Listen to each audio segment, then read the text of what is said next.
దక్షిణాఫ్రికాలో ప్రియమైన దేవుని బిడ్డలారా, ఒక భార్యాభర్తలు ఉన్నారు. ఆ భార్యాభర్తలకు ఒక బిడ్డ పుట్టాడు. ఆ బిడ్డ తరచుగా అనారోగ్యం పాలవుతూ ఉంటాడు.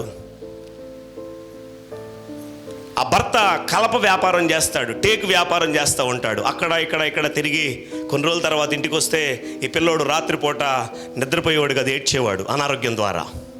ఈ తండ్రికి చాలా కోపం వచ్చేది. ఎప్పుడో ఒకసారి నేను ఇంటికి వస్తే సమాధానం లేకుండా పోతుంది, నెమ్మది లేకుండా పోతుంది, ఈ ఏడుపు ఏంటి, ఈ పరిస్థితి ఏంటి అని చెప్పి తెల్లారి ఊరెళ్ళిపోతా చెప్పాడు భార్యతోటి. ఇదిగో మళ్ళీ నేను వచ్చేసరికి పిల్లోడు మాత్రం నీతో ఉండటానికి లేదని.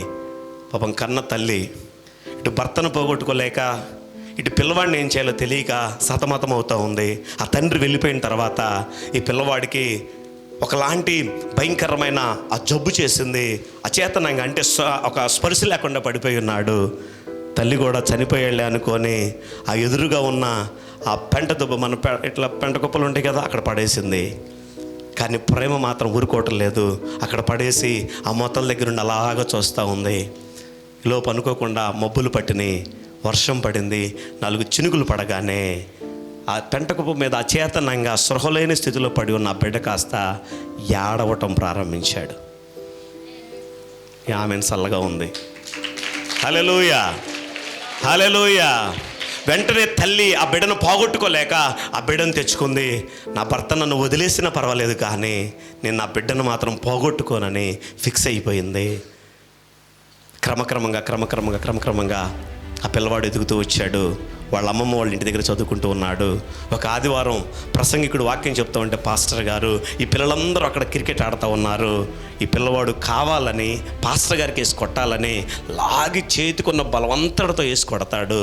అది పాస్టర్ గారికి తగలకుండా గోడకు తగిలి వచ్చి అదే స్పీడ్తో ఈ పిల్లవాడికి ఇక్కడ తగలగానే దడేల్మని పడిపోతాడు.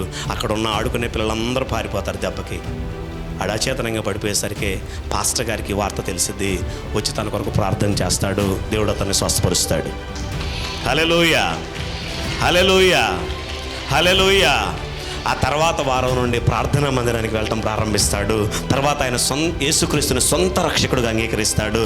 దేవుని వాక్యములో రాయబడి ఉంటుంది, మీరు రోగుల మీద చేతులుంచినప్పుడు వారు స్వస్థత నొందుతారు అని అనేకమైన వాగ్దానాలు ఉంటే, అతడు వాక్యమును నేర్చుకుంటూ దేవునిలో ఎదుగుతూ పరిశుద్ధ ఆత్మ చేత నింపబడిన వాడై అనేకమైన కార్యాలు దేవుని కొరకు చేయాలని ఆశ కలిగి తను కూడా స్వార్థ పరిచర్య చేయడం ప్రారంభిస్తాడు.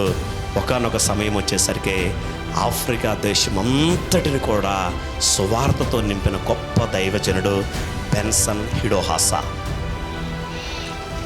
చప్పట్లు కొట్టవచ్చు, పాపం కాదు.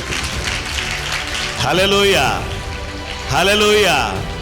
తండ్రికి భారంగా అనిపించాడు, తల్లికి బాధగా అనిపించాడు, ఏం చేయాలో దిక్కుతోచని పరిస్థితిలో ఉన్నాడు. కానీ ఆ పరిస్థితుల్లో తల్లిదండ్రులు విడిచినా కానీ దేవుడు విడిచిపెట్టలేదు. అందుకే దేవుని వాక్యంలో ఎలాగో రాయబడి ఉంటుంది, పెంట కుప్పల మీద ఉన్న వారిని, దీనులైన వారిని దేవుడు ఉన్నతమైన స్థలములోనికి ఎక్కిస్తాడు.